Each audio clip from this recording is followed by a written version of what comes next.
Bueno, muy buenos días a todos. Yo soy Javier Villanueva, interno de 14 semestre. El día de hoy me compete hablar de bacteria. Esta es la tabla de contenido. Vamos a hacer una introducción, vamos a hacer un enfoque, una terapia dirigida y una terapia empírica, que básicamente pues, vamos a resumirlas en una tabla. Entonces, en cuanto a introducción, ¿qué es bacteremia o bacteriemia? Hay algunos dilemas, por ejemplo, en cuanto a gramática. Como cuando uno dice síndrome o síndrome, es básicamente lo mismo. Tenemos ahí un concepto ahí que no está claro y se ha adaptado del lenguaje anglosajón. Entonces, normalmente en la literatura pueden encontrar uno de los dos y básicamente se titula como la presencia de bacterias en sangre. Eso es todo. O sea, bacterias en sangre es igual a bacteria, no estamos hablando de nada más. Clínicamente puede presentar fiebre o no, pero la definición per se dice presencia de bacterias en la sangre. Cuando la bacteremia es continua, hablamos de que las bacterias en la sangre están en todo momento, como ocurre cuando hay una endocarditis bacteriana o otras formas de infección intravascular.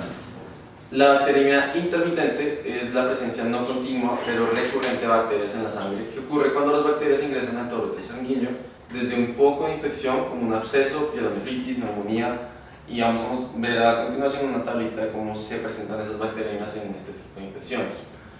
Y por último, un término que se encuentra mucho en la literatura en inglés que se llama infección del torrente sanguíneo. No llega a ser sepsis, no es bacteremia, es como un término medio, como una mezcla clínica, y acá la definen como el crecimiento de un microorganismo a partir de un hemocultivo obtenido de un paciente con signos clínicos de infección y donde se ha descartado contaminación. Entonces, tenemos un término entre bacteremia, sepsis y tenemos infección del torrente sanguíneo. Entonces, para que también uno se ubique en la literatura de qué es lo que está buscando, porque bacteriemia per se no hay mucha información, porque es un hallazgo microbiológico, pero clínicamente lo que nos interesa o es infección del torrente sanguíneo, o es sepsis, o es shock séptico.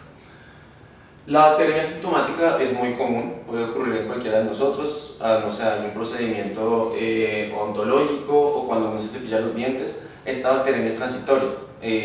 Las bacterias entran al torrente sanguíneo, sin embargo, por nuestra respuesta se eliminan y no son capaces de generar una respuesta inflamatoria suficiente como para generar síntomas. Son benignas, pueden ser en personas sanas y son transitorias. Cuando los mecanismos de respuesta inmune fallan o se ven abrumados, la bacteremia se convierte en una infección del torrente sanguíneo que puede evolucionar bien sea al síndrome de respuesta inflamatoria sistémica, a sepsis o shock séptico.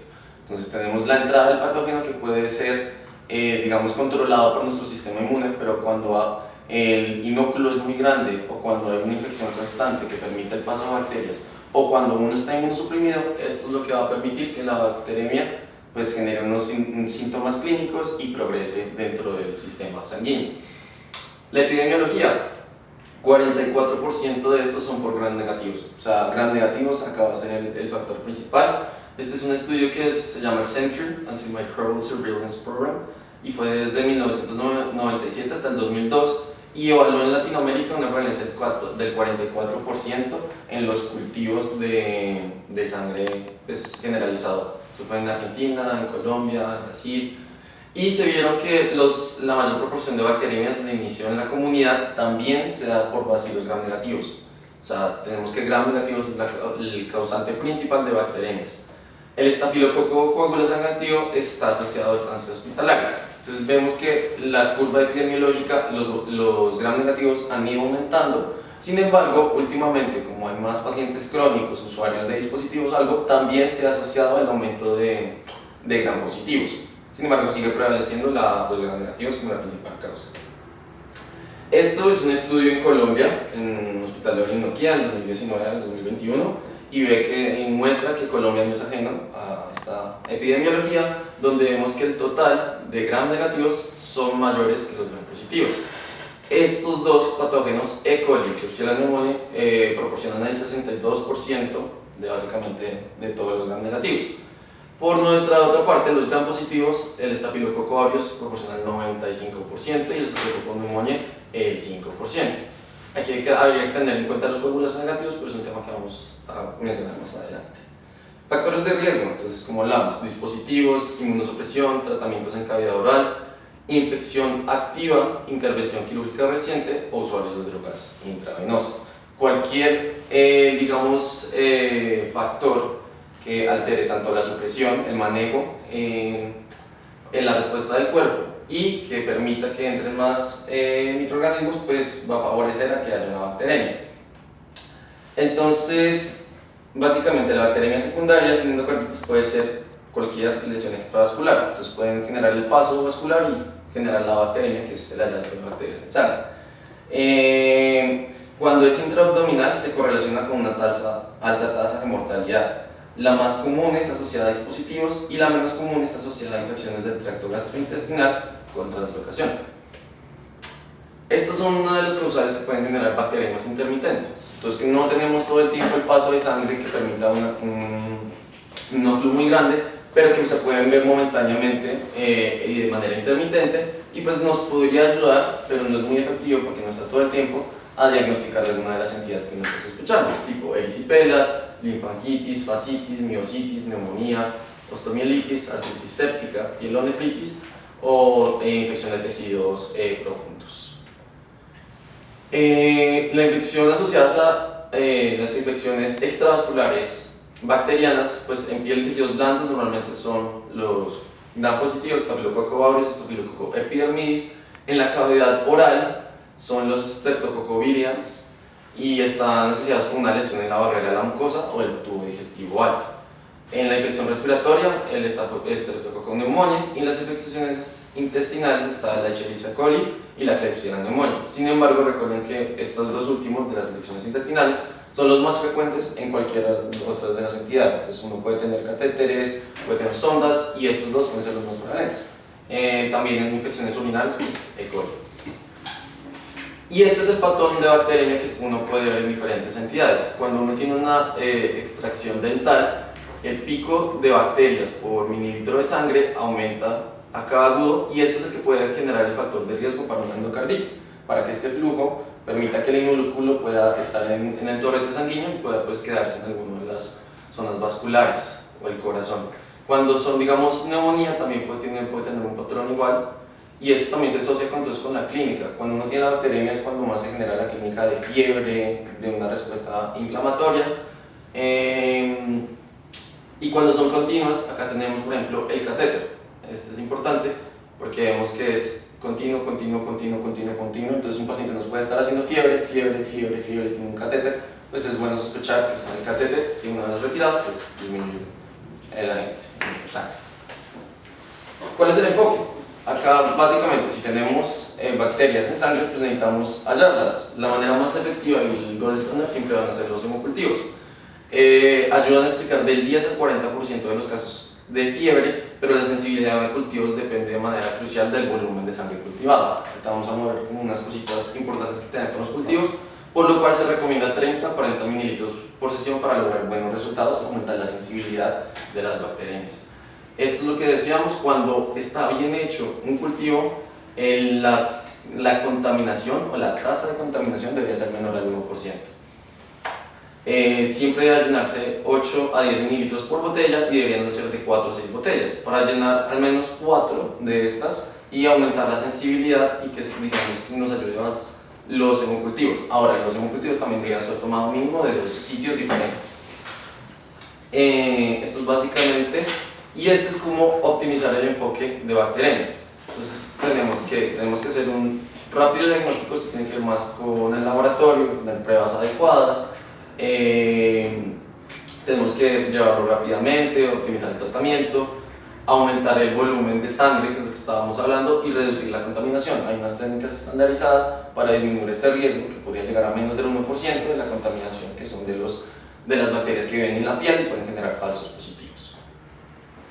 El panel de sepsis es nuestra otra opción, que es basado, es una PCR, entonces amplifica el DNA. Tiene sus limitaciones. Acá lo más importante es que necesita personal especializado, tiene altos costos y está limitado a ciertos patógenos, a los que suelen ser los más comunes, pero está limitado a diferencia del cultivo.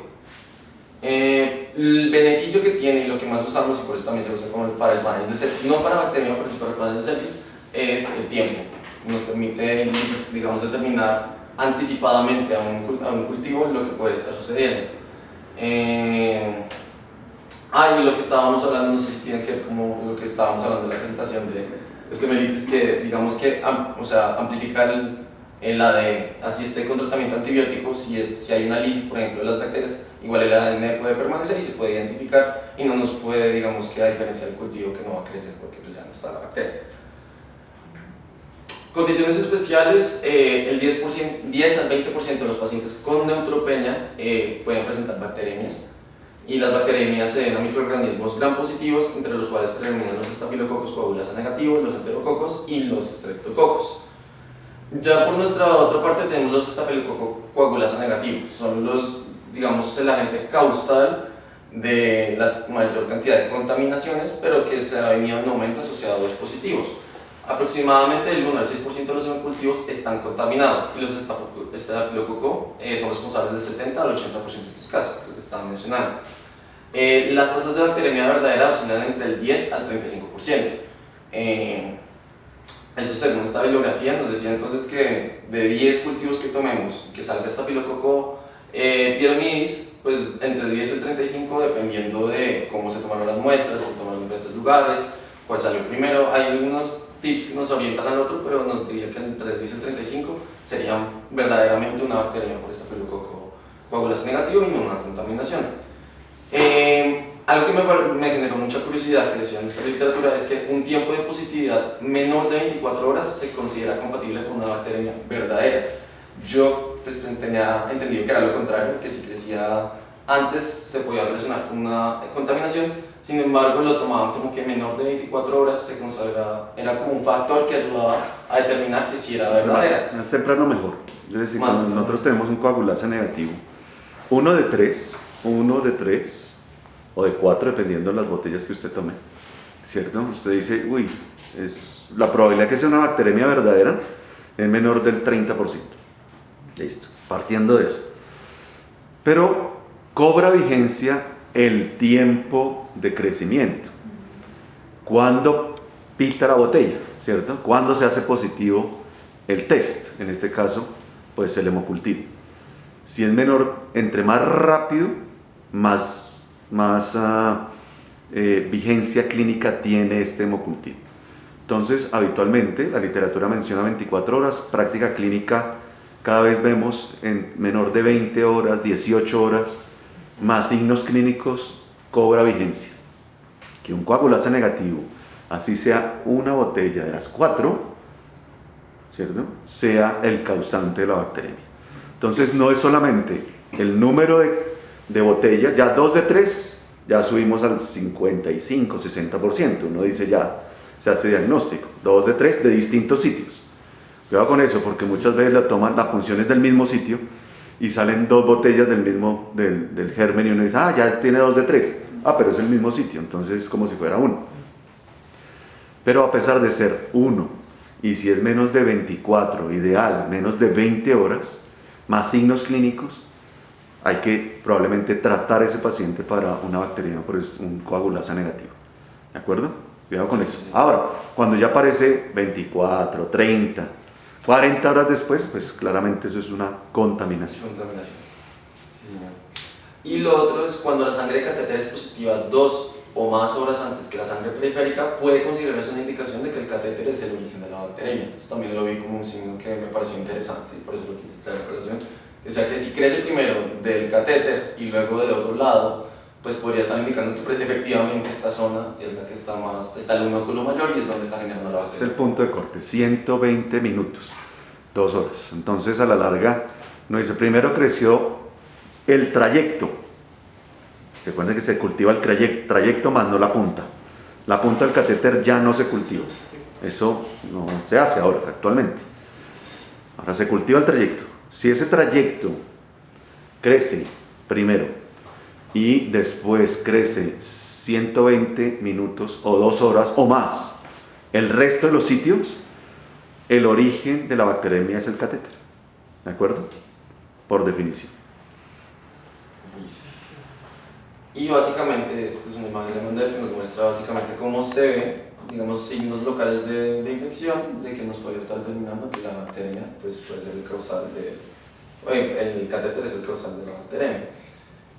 El tratamiento, aquí básicamente fue difícil encontrar literatura que nos diga como para bacteremia específica, como empírica. Está muy dirigida, o sea, como cuando tiene bacteremia con cocos gram positivos, pues va de esto, con gram negativos. Pero pues la que más encontré, que una tabla que me resuma de esto fue esta, que fue para cocos, tanto acá gram negativos y gram positivos. Acá sí quería preguntarle al doctor que cómo es la terapia acá estandarizada. Esto sí. Sí, en términos generales, si hay una bacteremia, ¿cierto? Lo primero es si es un coco o es un bacilo, ¿cierto? Por eso el gram es ideal. Muchas veces el gram no se usa, no se utiliza. Tiene falsos negativos, falsos positivos, entonces nos dicen, no, cocos gram positivos, al final sale una E. coli. O al revés, bacilos gram negativos y sale un estafilo por el gram. Entonces, siempre es mandatorio hacer, por lo menos en nuestra institución, panel de sepsis. ¿Por qué el panel de sepsis es tan interesante? Porque en menos de 4 horas, tú sabes género, especie y resistencia. Entonces, claro, uno puede iniciar una terapia pronta, rápida, en pacientes que están en sepsis, en choque, que están con signos de bacteremia. Y si uno considera, depende del sitio, del origen, siempre cuando ustedes tengan una bacteremia, piensen en el origen. Claro, porque ese es el foco primario. Es que es urinario. Entonces el antibiótico debe estar en plasma, pero eliminarse por orina. Okay. No, que es pulmón. Debe ir a pulmón y debe estar en plasma. No, que es una endocarditis. No, que es una espondilodicitis. No, que es piel y tejidos blandos. Debe ir a la piel y tejidos blandos, pero también a sangre. Cuidado con eso, porque muchas veces uno dice, no, el paciente está en un choque séptico de origen urinario y le ponen linezolid. Y uno dice, primero, pues no sería el germen, porque es una E. coli, casi siempre un Proteus. Segundo, está en choque séptico y utilizamos un antibiótico que es bacteriostático y que no se elimina por la orina. Entonces, fíjense la disociación teórico-práctica cuando hacemos eso. Entonces, ustedes buscan el origen. ¿Cuál es el origen? Sabiendo el origen, utilizan el antibiótico que más se quede en plasma. Piel y tejidos blandos, vancomicina. Directamente, van. Que el paciente es alérgico, que el paciente está haciendo injuria renal, daptomicina. Si es piel y tejidos blandos. Si es pulmón, ¿cierto? Si es pulmón. Uno dice en pulmón cuáles son los gérmenes principales, estreptococo, ¿cierto? Digamos todo lo de la vía aérea. Entonces uno utiliza piperacina tazobactam. Pero el mejor de todos hoy por hoy, por PKPD, es cefepime. Cefepime en pulmón, ¿de acuerdo? Ahora, no, que es una espondilodicitis. Siempre es un coco gram positivo y siempre hay que utilizar vancomicina. Si uno quiere mezclarla, puede utilizar cefepime y vancomicina, por ejemplo, ¿cierto? No, que es una infección de orina.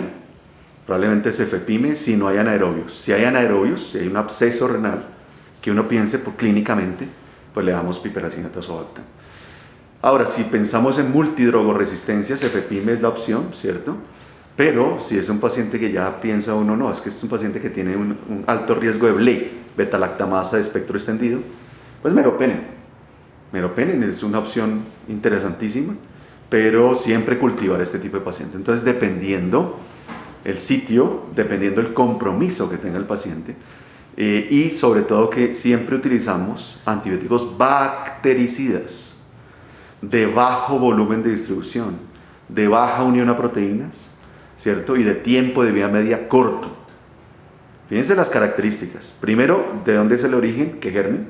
Y segundo, las características cinéticas de este antibiótico. Que vaya al sitio probable de la infección. Segundo, que tenga unas características cinéticas importantísimas en ese sentido. Entonces, por eso, claro, ahora, si es un paciente apenas séptico bacterémico, pero no tiene choque, y es pulmón, probablemente linezolid es opción, porque no está en choque, si está séptico, pero el linezolid penetra muy bien al pulmón, que es la fuente. ¿Sí me entiende?